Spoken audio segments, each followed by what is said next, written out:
Nikole, we'll get more on the White House reaction to Mary Trump's book in a bit. But first, I want to talk to you a little bit more about the passing of Representative John Lewis. We saw the president's tweet just moments ago. Can you tell us anything more about how that news is being received over at the White House? Yeah, that's right. Well, the president did issue a tweet saying that he is saddened to hear the news of civil rights hero John Lewis's passing. Melania and I send our prayers to he and his family. Earlier today, the president also issued a proclamation to lower flags at half-staff here at the White House, as well as public grounds and buildings and other federal installations. We have also heard reaction from the vice president, Mike Pence, who called Congressman Lewis a giant of civil rights and said even when they differed, John was unfailingly kind. Also, the press secretary, Kayleigh McEnany, among the first in the administration to respond, calling Congressman Lewis an icon of the civil rights movement, and says that he leaves an enduring legacy. Now, the president also tweeted about his niece, a dismissal. I'm wondering if you can tell us, has the White House made any other official comments about her book? Yeah, that's right. Well, those tweets that the president put out last night about his niece were really kind of the first reaction that we have heard and seen from the president. The White House has continued to insist that this is a book of falsehoods. However, nearly 1 million copies sold on the first day of its release earlier this week. It's also #1 on Amazon's bestseller list. Of course, the book is published by Simon & Schuster, which is a division of Viacom CBS. I wonder, has the White House, they've dismissed the book, they did it even before it came out, but have there been any attempts to refute specific claims in the book?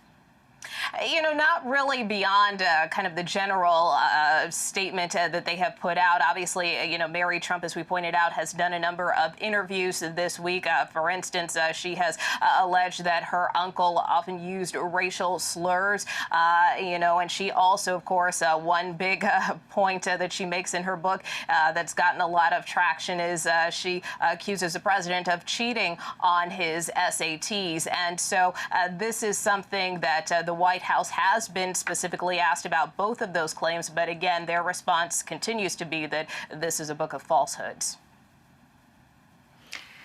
One of President Trump's advisors spoke anonymously to the Washington Post about the coronavirus response. And Nikole, he said the president is, quote, not really working this anymore. He doesn't want to be distracted by it. He's not calling and asking about data. He's not worried about cases. What more do we know about what's happening behind the scenes? Well, we certainly know that the president is not participating in these coronavirus task force meetings daily. However, Counselor Kellyanne Conway says that he has participated in some, most recently one with the governors not too long ago, she said. And certainly the White House has pointed out that because the vice president leads the coronavirus task force, that he's kind of more than capable of taking the lead on this and keeping the president briefed and in the loop.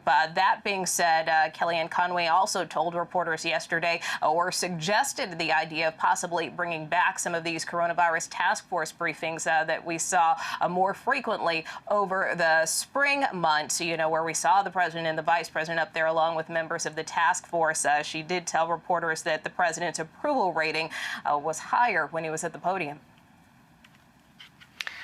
In the Fox News interview, we saw a little bit of that in your package. Also in that interview, the president made the false claim that presumptive Democratic nominee Joe Biden wants to abolish the police. Christopher Wallace fact-checked him in real time in that interview. Has there been any clarification from the White House about this?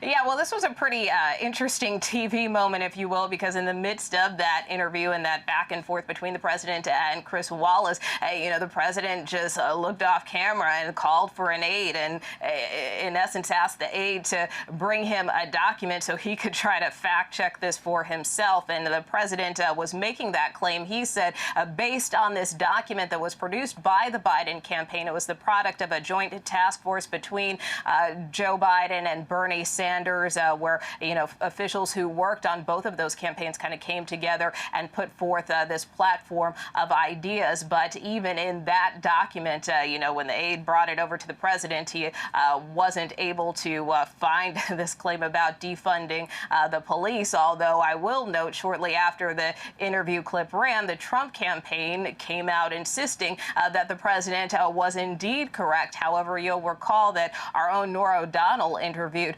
former Vice President Biden, who did, at the time, this was just last month, say that he does not support defunding the police. However, he did note that he would support conditioning aid in certain instances. All right, Nikole Killion at the White House, thank you for joining us.